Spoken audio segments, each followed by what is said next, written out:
Feels like almost a daily occurrence of late, waking up to the news that yet another family has been ripped apart by violence against women, as Australia's shameful death toll today rose to horrifying new heights.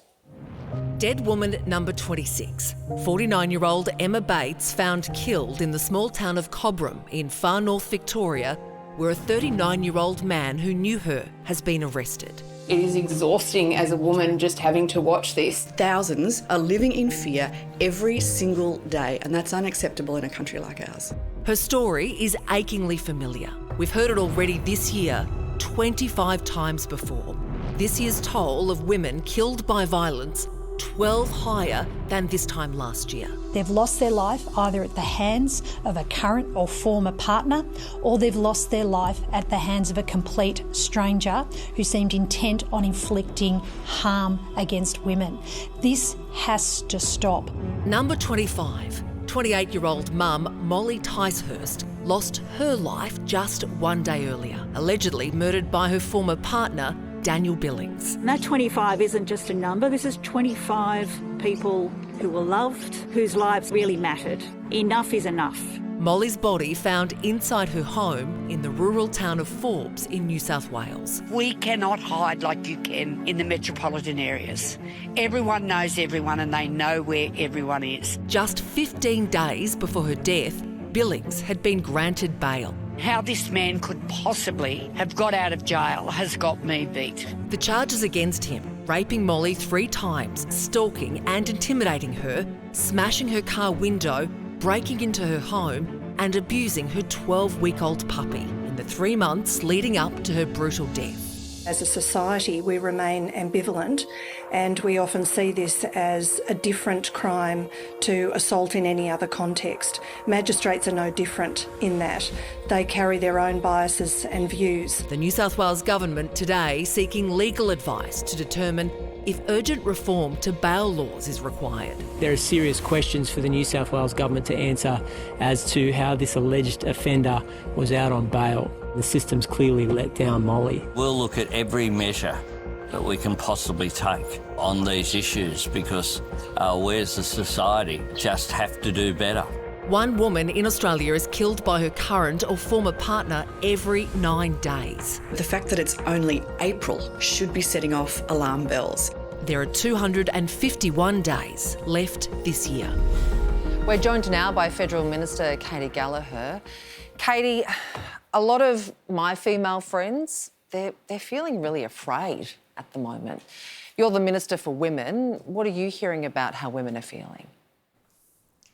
Well, thanks for having me on. And I think, unfortunately, the women in my circle, the people I talk to, are saying exactly the same thing as you just mentioned. Women don't feel safe. All of the issues we've seen, or the violence that we've seen, particularly in the last month, but really, if you look at the statistics, it goes much longer than that. Means that young women don't feel safe, older women don't feel safe, and we have to have an honest conversation about how we confront what is an epidemic in this country, which is violence against women and often women and children. It just strikes me as you say that there'll be men watching this who they hear that general statement but they don't really know what it means. Can you maybe explain what it means to say that women don't feel safe? Like, is it a day-to-day thing? Is it a moment-to-moment thing? Does it go up? Does it go down? Like, just put some flesh on the bones, I think, for people who can't access this. Certainly as you get older, it changes. Some of, I guess, the more sexual harassment and stuff that you get when you're a younger woman, as you get older, that sort of leaves, but then there's other pressures, and I think people feel it about their ability to fend off something if it happened. How fast could they walk? How would they reach out for help? So I think it comes and goes, and when you're in a safe environment, it probably leaves you, but when you're out, and particularly out alone or out with young children even, that I think that feeling of what's going to happen, how do I plan if something does happen, am I safe, should I park somewhere else, should I go out earlier, I think that's something that women just live with. And it is a very different experience to men. And I don't know what the answer is about how we reconcile that, but part of it has to be that, I guess, an acknowledgement of that. and more, I guess, men taking a role in addressing some of it. And part of that is bringing men into the conversation. So what would you say then to blokes who say, look, I'm not violent, this is not my problem? What do you say to them?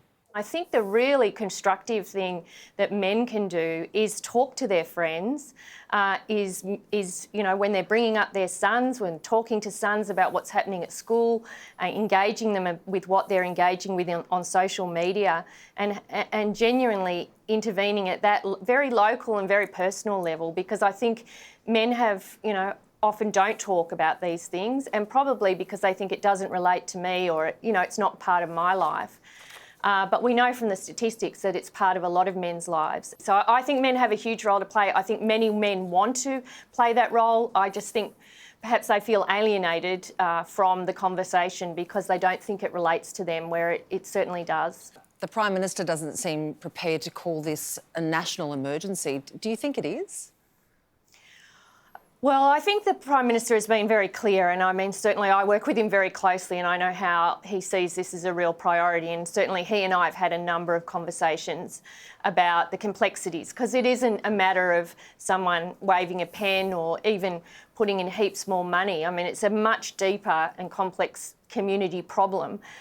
So not one government will solve it, not one policy will solve it. It's going to take a lot of effort from everybody, all governments, the broader community. And I think, you know, we all need to lean in and recommit to working out how we're going to deal with it, because we can do a lot of things, but we can't do everything. And, you know, this country needs, in a sense, to face up to what's happening here and how women feel in this country. So you mentioned this is not purely a government problem, it's that everyone has a contribution to make, but government does have a role to play.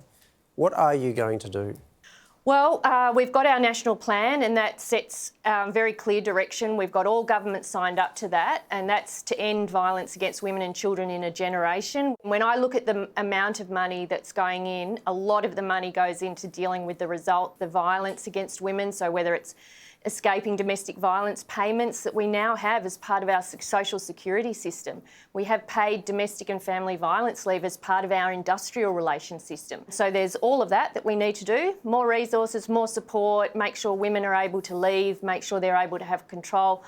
But we've also got to look at how we're providing interventions and whether they're keeping up with what we need to do. So I think we always need to keep you know, policies on the table about, well, is this actually making a difference? And if it isn't, do we need to work out a better way of doing it? And we're deeply committed to it. I think the broader Australian community are like, you know, we need to deal with this and have that big national conversation. And, you know, if there's something that had to come out of I guess all the media attention over the last week or so, I think, you know, that's a good start. The fact that we are having this conversation and hopefully trying to include men in that. Got to bring those numbers down. It's a terrible tally.